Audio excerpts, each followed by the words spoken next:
창세기 26장 24절에서 25절까지의 말씀, 제가 가지고 있는 성경 구약 37면쯤에 있습니다. 우리 찾으셨으면 함께 합독하시겠습니다. 그 밤에 여호와께서 그에게 나타나 이르시되 나는 내 아버지 아브라함의 하나님이니 두려워하지 말라. 내 종 아브라함을 위하여 내가 너와 함께 있어 내게 복을 주어 내 자손이 번성하게 하리라 하신지라. 이삭이 그곳에 제단을 쌓고 여호와의 이름을 부르며 거기 장막을 쳤더니 이삭의 종들도 거기서 우물을 팠더라. 아멘.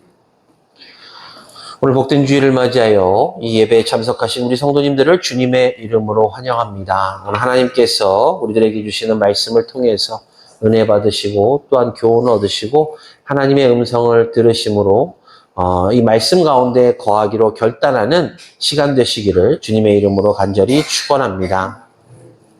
날씨가 연일 무덥습니다. 우리 성도님들 건강관리 잘 하시기를 부탁을 드리고 또한 특별히 요즘 계속해서 뉴스에 나오고 있는데요.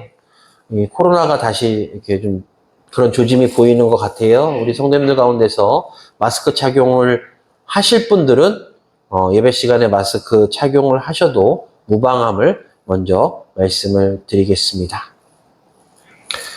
제가 베트남에 간 적이 있어요. 베트남에 가서 그곳을 이제 좀 다니면서 두 가지 놀랐던 점을 먼저 말씀드리고 싶어요. 먼저 첫 번째로는 제가 생각했던 그 베트남이 아니었다라는 겁니다. 다시 말해서 제가 생각했던 베트남은 그냥 일반적인 동남아의 그 한 나라, 조금은 빈민국은 아니지만 조금 뭐라 할까요? 그렇게 잘 살지 못하는 그런 나라 정도로 생각을 했었는데요. 막상 가보니까 빈부의 격차는 좀 있지만 그래도 중산국 이상은 되는 것 같더라고요. 그래서 제가 놀랐고, 두 번째로는 이제 그 베트남을 공산주의로 통일시킨 호치민이라는 사람을 국부로 모시고 있었다라는 것입니다. 우리나라는 자유민주주의 국가니까 자유민주주의를 수호하는 나라이기 때문에 제가 공산주의를 이렇게 좀 배격하는 그런 사람인데요.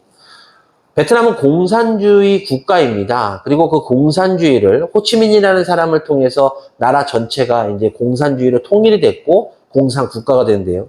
그 나라 사람들은 이 호치민이라는 사람을 정말 그 신다음인 국부로 여기고 있었다라는 것에 제가 놀랐어요. 그래서 과거에 사이공이라고 불리던 그 도시를 지금 그 국부의 이름을 따서 호치민시로 바꿔서 부를 정도로 그들에게 있어서 호치민이라는 사람은 정말 신 다음의 존재이었습니다. 뿐만 아니라요, 제가 박물관에 갔더니 이 호치민이 이미 과거에 60년대 죽었거든요. 근데 이 죽은 호치민의 시신을 방부 처리해가지고 그 지하 궁전에 안치하고 사람들이 틈만 나면 그곳에 가서 그렇게 참배하고 있는 모습을 볼 때, 야, 이 사람들이 호치민을 사랑하고 이 호치민을 진심으로 우러러보고 존경하고 있구나라는 것을 제가 알게 되었습니다. 그들의 말에 의하면요, 이 호치민이라는 사람은 베트남을 그 프랑스 식민지에 있던 베트남을 이제 독립시켰고 뿐만 아니라 나라를 통일시킨 사람이에요. 키는 160cm가 좀 못 되는 작은 체구였지만 이 베트남 사람들이 왜 이 호치민에 대해서 열광하고 존경하는가? 그의 삶 때문이었습니다. 호치민은 나라를 위해서 봉사하느라고요. 독립을 위해서 그리고 나라를 통일시키려고 평생 독신으로 살았대요. 그리고 밥을 먹을 때 반찬 3가지 이상을 먹지 않았다고 합니다. 그 이유는 지금도 전쟁터에서 피를 흘리며 나라의 통일을 위해서 싸우고 있는 젊은이들이 있는데 내가 어찌 호의호식하겠는가 라면서 반찬 3가지 이상을 먹지 않았고 신발도 폐타이어로 만든 샌들만 신었다고 그래요.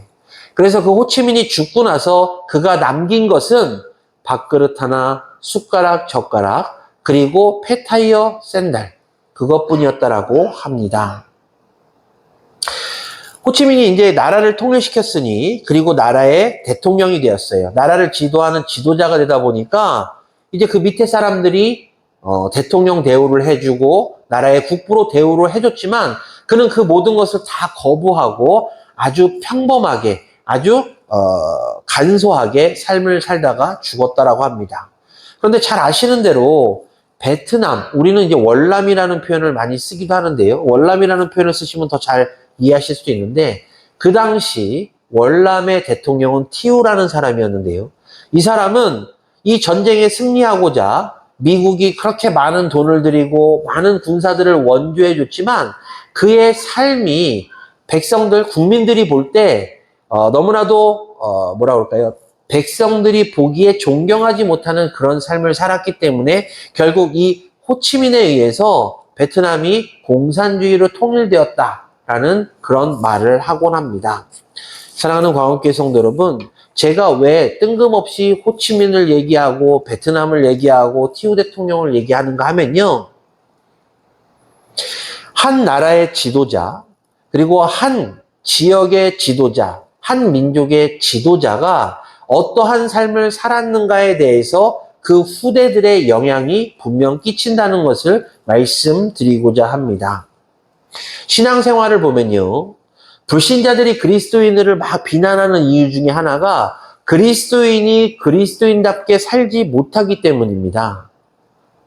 매일 모여서 예배를 드려요. 예수 그리스도의 사랑을 전하겠다라고 복음을 증거하겠다라고 말하는 사람들이 교회 밖을 나서는 순간 세상 사람들과 같이 똑같이 죄를 짓거나 세상 사람들보다 더 못한 죄를 짓는 경우들을 많이 보면서 그들이 과연 이 세상에 살면서 향락과 유흥에 빠져 사는 우리와 그리스도인이라고 이야기하면서 교회에서는 경건한 척하고 신앙인인 것처럼 하지만 교회 밖에서의 생활이 우리랑 비슷하거나 우리보다 못한 저들을 볼 때 당연히 비난하는 것 아니겠습니까? 따라서 그리스도인들은요, 솔직히 말씀드려서 이 교회 밖의 세상을 살 때 오히려 더 경건하게 살아야 되고, 오히려 더 예수 그리스도의 제자답게 살아야 되고, 오히려 더 하나님의 자녀답게 살아야 된 것입니다. 그리스도인들 가운데서는요, 내가 하나님을 영접했습니다라고 입술로 고백하지만 그의 삶을 볼 때 그렇지 못한 삶을 사는 경우들이 많이 있어요. 이 자리에 계신 성도님들께 제가 질문을 드립니다. 성도님들께서는 어떠한 삶을 살고 계십니까? 이 교회 안에서는 직분자로서의 삶의 모습을 보여주고 있다 한들 교회 밖을 나서는 순간 저 세상에 나가는 순간 세상 사람들과 똑같은 삶을 사십니까? 아니면 세상 사람들에게 나는 그리스도인이요, 나는 하나님의 자녀요 라면서 자랑스럽게 이야기할 수 있는 삶을 살고 계십니까? 우리들은요, 하나님의 말씀을 읽으면서 하나님의 자녀라고 시인하고 고백하면서 이 점을 분명히 해야 됩니다. 아까 말씀드린 대로요, 베트남 사람들이 호치민을 존경하는 이유는 그의 삶을 볼 때 그의 삶이 존경받을 만한 삶이었기 때문입니다. 그 남베트남의 티우 대통령은 백성들에게 국민들에게 처음에 많은 지지를 받았어요. 민주주의를 이끌겠다, 민주주의로 살겠다라고 했기 때문입니다. 그런데 국민들이 가만히 보니까 그의 입에서 나오는 말과 그의 삶의 행실이 너무나도 틀렸기 때문에 많은 국민들의 마음이 호치민 쪽으로 넘어가게 되고 결국 호치민에 의해서 그 베트남은 공산주의 국가가 된 것입니다. 하나님을 믿는다는 것은요, 이론적으로는 누구나 다 말할 수 있습니다. 내가 경건하게 살면 돼. 내가 하나님을 나의 구주로 영접하면 돼. 예수 그리스도의 제자로서의 삶을 살면 돼. 라면서 이론적으로는 누구나 이야기할 수 있지만 우리가 실천적인 모습은요, 그 누구나 할 수 없다라는 것을 우리는 먼저 기억해야 할 것입니다. 예수님께서요, 마태복음 5장 14절에서 너희는 세상의 빛이라 라고 말씀하셨습니다. 그리고 16절을 보면 또 이렇게 말씀하시는데요. 이같이 너희 빛이 사람 앞에 비치게 하여 그들로 너희 착한 행실을 보고 하늘에 계신 너희 아버지께 영광을 돌리게 하라라고 말씀하셨습니다. 이 말씀의 뜻이 무엇이냐면요, 너희가 하나님의 자녀라면, 예수님의 제자라면 세상 사람들에게 그러한 모습을 보이라. 그 모습을 보임으로 인해서 세상 사람들이 하나님이 누구신지를 알게 하고 예수 그리스도가 누구신지 알게 함으로 세상에 복음이 증거되고 하나님의 나라를 이루라라는 말씀인 것입니다. 따라서 믿음의 사람들은 이 마태복음에서 예수님께서 말씀하신 이 내용을 늘 기억하고 묵상하고 우리들의 삶의 목표로 삼아야 됩니다. 예수님께서 우리들에게 너희는 세상의 빛이라 라고 말씀하셨잖아요. 우리는 이 세상을 비춰야 되는 사람들입니다. 그런데 과연 우리들의 삶의 모습이, 저 세상 속에서의 삶의 모습이 과연 세상의 빛을 비추는 그 빛의 역할을 하고 있는지 우리들은 늘 돌아보고 반성해야 합니다. 따라서 바라기는요, 이 시간 이후로 이 자리에 계신 모든 성도님들께서는 예수님께서 말씀하신 대로 우리가 세상의 비침을 늘 기억하시고 저 죄악된 세상, 어두운 세상의 빛과 같은 역할을 하심으로 우리들을 통해서 우리들의 신앙생활 모습과 우리들의 믿음생활 모습을 통해서 하나님이 누구신지, 예수님이 누구신지, 복음이 무엇인지를 늘 증거하시기를 주님의 이름으로 간절히 축원합니다. 오늘 본문의 주인공은요, 이삭이에요. 이삭은 누구죠? 아브라함의 아들입니다. 아브라함의 아들 이삭이 누구인지, 이삭의 삶이 어떠인지가 오늘 본문에 나오고 있는데요. 예수님께서 말씀하신 세상의 빛, 이 빛에 합당한 삶을 살고 있는 이삭의 모습이 나오고 있습니다. 오늘 본문은 2절밖에 안 되지만요. 실질적으로 이 26장을 보게 되면 예수님께서 말씀하신 너희는 세상의 빛, 즉 이삭이 이 세상의 빛과 같은 역할을 한 참 신앙인의 모습이 3가지로 나오고 있어요. 그래서 오늘 이 시간에는 오늘 이 이삭의 모습을 통해서 참 신앙의 모습이, 참 신앙인의 모습이 무엇인지 한번 함께 은혜를 나누고자 합니다. 먼저 첫 번째로요, 이삭은요, 하나님의 말씀에 순종했습니다. 우리가 26장을 보게 되면 이삭이 살고 있는 그 시대에, 이삭이 살고 있는 그 지역에 큰 흉년이 들게 되었습니다. 이에 이삭은요, 견디기 힘든 이 흉년을 피하기 위해서 물과 양식이 넉넉한 애굽으로 떠나가고자 결심합니다. 그런데 하나님께서 이삭에게 뭐라고 말씀하시냐면요, 너는 그곳에 가지 말고 지금 머물러 있는 땅 그랄에 계속해서 머물 것을 명령하세요. 본문이 포함되어 있는 26장 2절에서 5절에 나오고 있는데요. 이 말씀을 제가 쉽게 풀이하면 이렇습니다. 그곳에 가면 양식이 많아서 너가 생활하기에는, 너와 너의 가족이 생활하기에는 충분할 거야. 하지만 신앙생활에 지장이 되므로 너희는 거기에 결코 가지 말고 이곳에 머물러 있으면서 나 여호와를 잘 섬겨라. 그리하면 때가 될 때 내가 너와 내 후손에게 넘치는 복을 줄 것이다 라는 말씀인 것입니다. 이러한 하나님의 명령이에요. 이삭은 어떻게 하느냐? 순종합니다. 그래서 흉년이 계속되는 그 그랄 땅에서 이삭과 그의 가족과 그의 종들은 계속해서 머물러요. 흉년이니까 분명 어려웠을 것이에요. 삶이 힘들고 핍박했을 것입니다. 하지만 이삭은요, 하나님의 명령이었기 때문에 그 하나님의 명령을 잘 지켜서 준행했어요. 하나님의 말씀에 따라서 그가 지켜야 될 자리를 지켰다라는 것입니다. 사랑하는 광운교회 성도 여러분, 하나님께서 우리들을 광운교회 성도로 부르셨어요. 하나님께서 우리들을 광운교회 성도로 부르시고 이곳에서 우리가 드려지는 예배를 받으십니다. 그렇다면 하나님께서 우리에게 무엇을 원하시는가? 하나님께서는 우리가 이곳에 모여서 하나님께 영과 진리로 예배드릴 것을 원하시기 때문에 우리가 이 자리에 모여서 순종하고 있는 것이에요.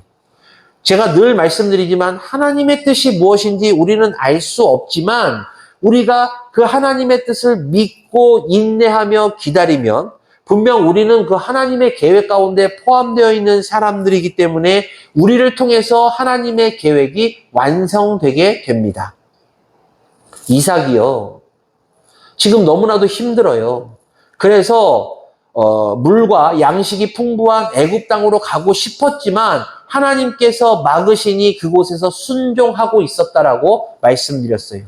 우리들도요, 이 광음교회에서 신앙생활하면서 때로는 신앙의 어려움, 신앙의 시험, 나의 어려운 일들과 고난과 고통이 닥쳐올 수 있습니다.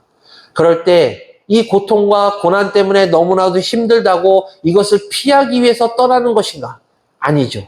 이삭과 같이 하나님의 말씀에 순종하며 끝까지 이 믿음의 자리, 기도의 자리, 예배의 자리를 지키면 하나님께서 분명 이삭에게 약속하신 대로 때가 되면 우리들과 우리들 자손에게까지 복을 주시는 것입니다. 사랑하는 광옥교회 성도 여러분, 믿음의 사람들이라고 언제나 늘 하나님의 축복을 받는 것이 아니잖아요. 믿음의 사람들이라 할지라도 때로는 시련과 고난이 닥쳐옵니다. 내가 도무지 아무리 생각해도 이 고난이 나에게 닥쳐올 게 아닌데도 불구하고 고난이 닥쳐와요. 내 마음에 상처가 되고 내 마음에 시험이 되고 내 육신의 질병이나 이런 것들로 인해서 고통과 고난이 찾아옵니다. 이상하잖아요. 우리가 하나님을 믿고 하나님 뜻 가운데 따르면 하나님께서 분명 우리에게 복을 주시겠다라고 성경에 계속해서 지속적으로 약속을 하셨음에도 불구하고 왜 우리가 이런 고난과 고통을 당해야 됩니까? 왜 육신의 질병을 당해야 되는 걸까요? 그러나 우리는 분명히 알아야 됩니다. 우리에게 닥쳐진 고난, 고통, 시험은요, 우리들의 영혼에 분명히 유익된 것이에요. 성경이 말하는 대로 이 고난과 환난과 시험을 이기면 분명 그 이후에 더 큰 축복이 우리들에게 임할 것이기 때문입니다. 성경은 우리들에게 증거하고 있어요. 하나님께서는 결탄코 이기지 못할 시험을 우리들에게 주시는 분이 아니십니다. 뿐만 아니라 현재의 고난은 장차 다가올 영광에 비하면 아무것도 아니라고 성경이 분명히 우리들에게 증거하고 있어요. 이삭이 이렇게 힘든 가운데서도 하나님의 뜻에 순종하며 순종의 자리에 지켰다라는 것. 믿음의 사람들이 힘들고 어려울 때 그것을 피하고자 여기로 이쪽으로 저쪽으로 움직이는 것이 아니라 끝까지 하나님께서 맡겨주신 그 자리에서 인내하며 기도하고 더욱더 열심히 신앙생활하면 하나님께서 분명 우리들에게 이삭과 같은 복을 주실 것입니다. 야고보서 1장 12절을 보면 이렇게 말씀하고 있어요. 시험을 참는 자는 복이 있나니 이는 시련을 견디어내는 자가 주께서 자기를 사랑하는 자들에게 약속하신 생명의 면류관을 얻을 것이기 때문이라. 사랑하는 광옥교회 성도 여러분, 우리가 시험을 이기면 생명의 면류관을 주시겠다라고 하나님께서 우리들에게 이렇게 약속하셨다라는 것이에요. 그렇기 때문에 우리는 시험이 닥쳐온다 할지라도 그 자리에서 끝까지 순종하는 참 신앙인의 모습을 하나님께 보여드려야만 됩니다. 자, 이삭이요. 그 힘든 가운데서 끝까지 하나님의 말씀에 순종했더니 어떻게 됐죠? 하나님께서 이삭에게 크게 축복하셨잖아요. 26장 12절에서 14절입니다. 이삭이 그 땅에서 농사하여 그 해에 100배나 얻었고 여호와께서 복을 주심으로 그 사람이 창대하고 왕성하여 마침내 거부가 되어 양과 소가 때를 이루고 종이 심이 많음으로 라고 말씀하고 있어요. 마침내 거부가 되었다. 이 말의 뜻이 무엇일까요? 하나님의 뜻을 기다리고 참으면서 기다리고 기다렸더니 드디어 넘치는 축복을 받았다라는 뜻입니다. 그렇습니다. 우리는 이 부분에 집중해야 되는데요. 하나님께서 이삭을 축복하시니까 어떻게 됐죠? 흉년이 변해서 풍년이 되었고 가난이 변해서 큰 부자가 되었습니다. 하나님께서 축복하시니 실패가 변하여 성공이 되었다라는 것입니다. 따라서 우리들은요, 하나님의 말씀에 순종하면 하나님께서 이렇게 바꿔주신다라는 믿음을 확실히 가져야만 되는 것입니다. 사랑하는 광옥교회 성도 여러분, 순종은요, 하나님의 축복을 받아 누리는 길입니다. 따라서 지금 당장 내가 힘들고 어렵다 할지라도 내 마음의 시험, 내 몸의 육신의 질병, 이 모든 것들로 인해서 내가 신앙을 내려놓고 싶거나 또는 내 신앙이 어려움에 처했다 할 때, 이때 절대적으로 더욱더 하나님께 기도하시면서 맡은 바 책임에 충성하시기를, 순종하시기를 주님의 이름으로 간절히 축원합니다. 그 순종의 결과는 성경이 증거하는 대로 분명 큰 축복이기 때문입니다. 두 번째로는요, 이삭은 온유한 사람이었어요. 이삭이 큰 축복을 받았어요. 그런데 이어서 곧바로 또 다른 역경이 찾아와요. 이삭이 이제 큰 부자가 되자 블레셋 사람들이 이 부자가 된 이삭을 시기합니다. 그래서 어떻게 했죠? 이삭이 파놓았던 우물을 빼앗고 그 우물을 흙으로 메웠어요. 이삭이 그들과 다투기 이제 싫어서 다투지 않고 다른 곳으로 가서 우물을 팠더니 또 물이 솟아나요. 어떻게 했죠? 블레셋 사람들이 와서 또 빼앗습니다. 그래서 이삭이 또 움직여요.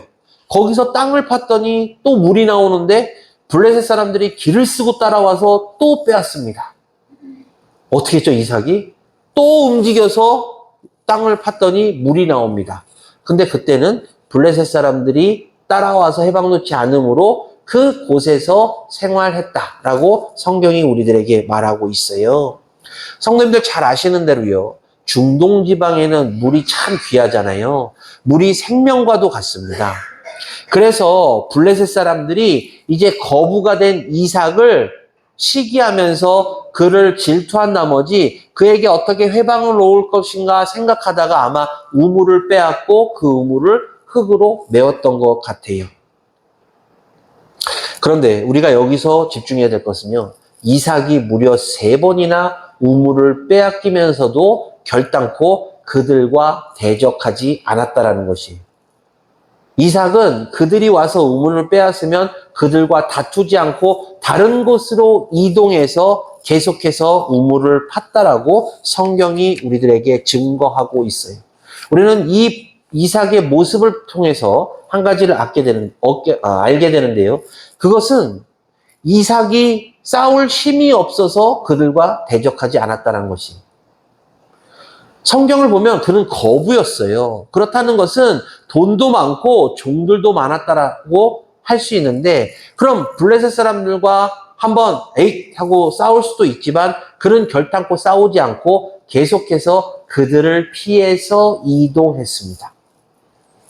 여기서 우리는 이삭의 성품이 참으로 온유한 사람이었구나라고 그리고 양보하는 마음을 가지고 있구나라고 알 수 있어요. 근데 우리가 이 부분을 다 빼놓고 그냥 이삭의 뒷부분만 읽다 보면 아니 뭐 바본가? 한번 싸워보지도 않고 계속해서 뺏기는데도 왜 이렇게 도망 다니다시피 하지? 라고 오해할 수 있습니다. 사랑하는 광운교회 성도 여러분, 그리스도인들은요, 때때로 끓어오르는 분노를 이기지 못하고 혈기를 내서 세상 사람들과 다투는 사람들도 있어요.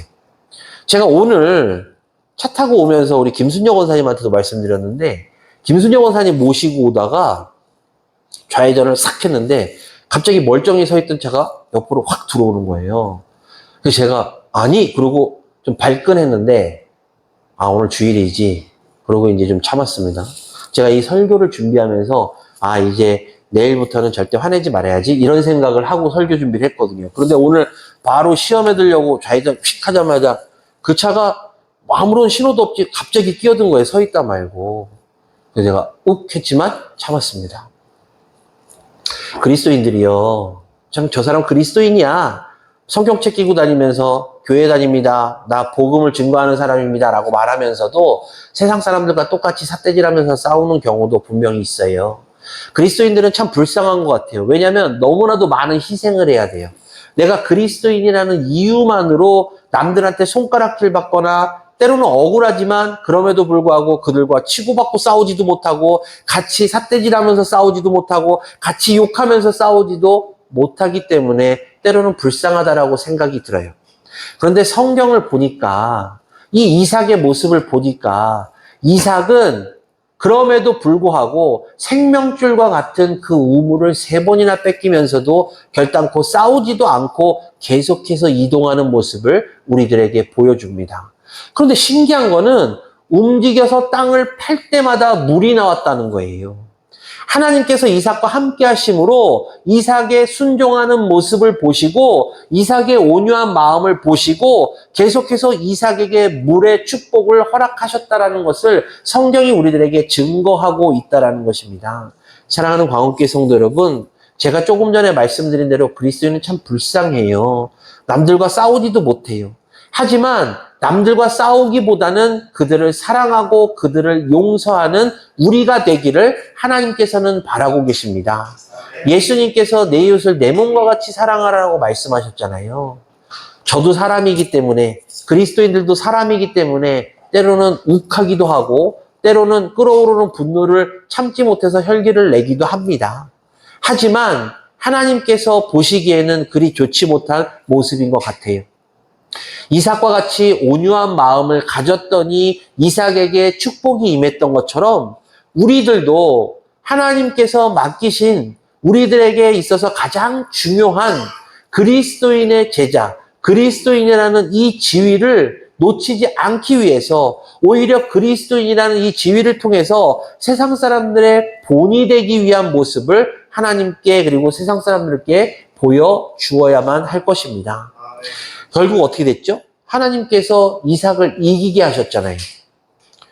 그 블레셋의 추장이 가만히 보니까 아니 우리가 계속해서 가서 우물을 뺐는데도 불구하고 그는 싸우지도 않고 자리를 피하는데 자리를 피해서 땅을 팔 때마다 물이 나와요.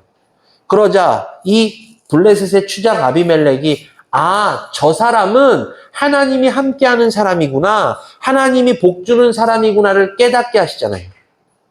이삭의 온유한 마음을 통해서 이방 종족인 블레셋의 추장조차도 하나님을 알게 하시는 그런 축복을 허락해 주셨음을 우리는 성경을 통해서 알게 됩니다.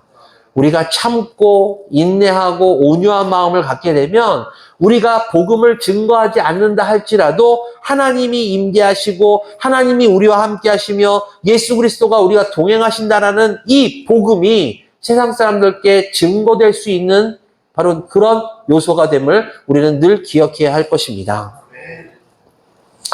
그러면서 어떻게 됐죠? 이삭의 우물을 빼앗을 때 기세 등등했던 이 블레셋의 추장 아비멜렉이 이제 하나님이 그와 함께함을 알고 오히려 두려워하는 모습을 이삭에게 보여주고 있습니다. 자, 이것이 바로 온유의 힘입니다. 온유한 이삭을 시기하던 온유한 이삭이 시기하던 블레셋을 이긴 이유가 바로 하나님과 함께 하셨기 때문이에요. 사랑하는 광옥교회 성도 여러분, 참 신앙인의 모습은 바로 이겁니다.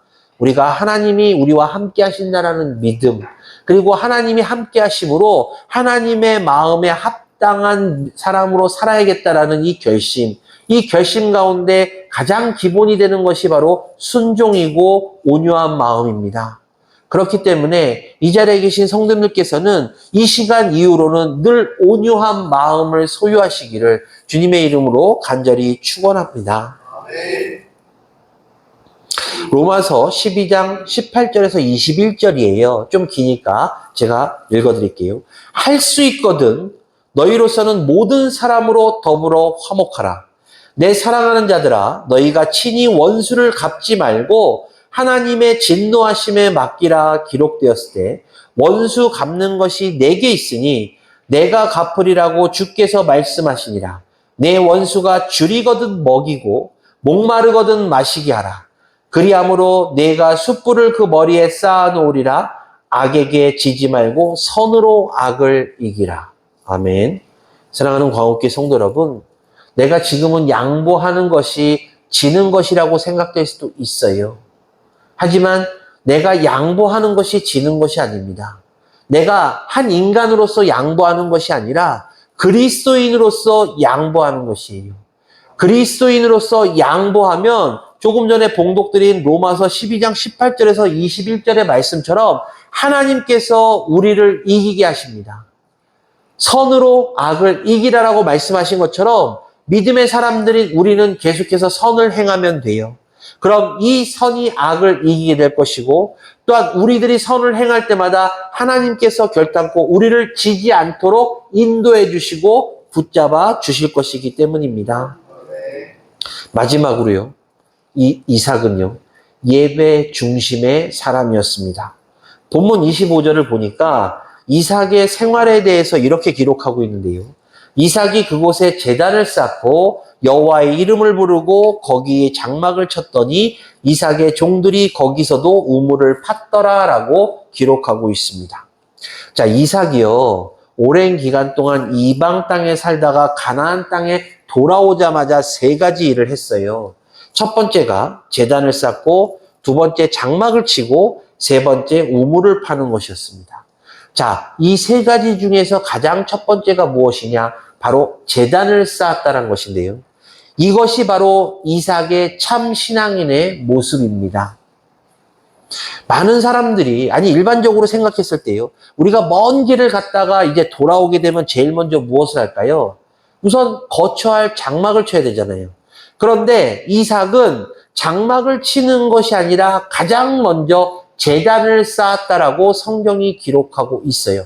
이는 이삭의 마음에 참 하나님이 우선순위였기 때문에 이렇게 제단을 먼저 쌓은 것입니다. 제가 우리 성도님들께 여쭤볼게요. 성도님들에게 있어서 우선순위가 무엇이세요? 지금 마음속에 가장 우선순위로 두고 계신 것이 무엇입니까? 재물입니까? 권력입니까? 아니면 학력입니까? 한번 돌아보시기를 부탁을 드리겠습니다. 성도님들께서 아침에 눈을 딱 뜨자마자 가장 먼저 무엇을 하십니까? 기쁜 일이 생겼을 때 가장 먼저 무슨 일 하세요? 슬픈 일이 생겼을 때 가장 먼저 무슨 일을 하십니까? 성공을 거뒀을 때 무슨 일을 가장 먼저 하시나요? 반대로 실패를 경험했을 때 제일 먼저 하시는 일이 무슨 일이십니까? 사랑하는 성도 여러분, 우린 그리스도인이잖아요. 우리는 하나님의 자녀잖아요. 그럼 우리들에게 있어서 가장 우선순위는 바로 예배입니다.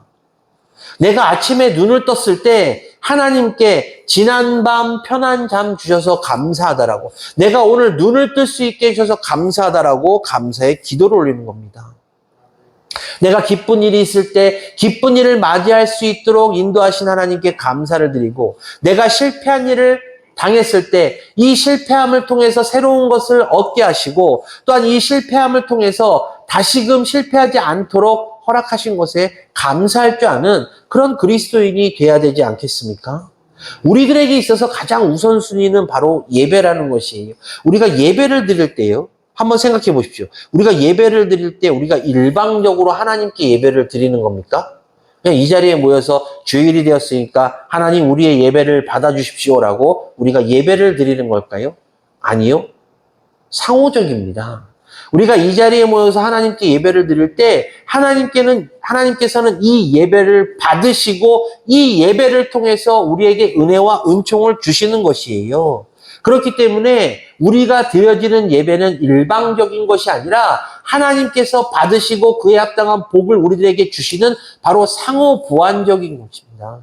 그렇기 때문에 우리들의 마음속에는, 우리들의 우선순위는 바로 예배가 되어야 될 것이에요.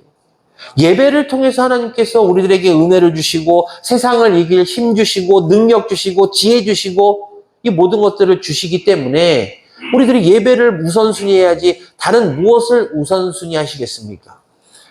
제가 늘 말씀드리잖아요. 우리 그리스도인들은 유한적인 것에 마음을 두는 것이 아니라 무한적인 것에 마음을 두어야 돼요. 이 땅에 남겨질 것들, 우리가 하나님의 부르심을 받으면 이 땅에 남겨질 것들에 대해서 신경 쓰는 것이 아니라 우리가 하나님의 부르심을 받아서 저 천국에 입성할 것인지, 구원을 받았으니 구원받은 자녀로서의 믿음의 삶에 합당한 모습을 하나님께 보일 것인지, 이것들을 더 걱정하고 이것들을 우리의 마음에 우선순위로 두어야 됩니다. 우리는 성경을 통해서 분명 알 수 있어요. 하나님께 큰 사랑과 축복을 받은 사람들이 어떤 사람들인가? 바로 예배를 중요시한 사람들이었어요. 예배를 중요시한 사람들은 하나님으로부터 복과 은혜를 받았어요. 예배를 게을리했던 롯이 어떻게 됐죠? 실패자가 됐잖아요. 예배를 드리지 않았던 에서 어떻게 됐죠? 축복의 반열에서 멀어졌습니다. 예배를 드리지 않았던 사울왕 어떻게 됐죠?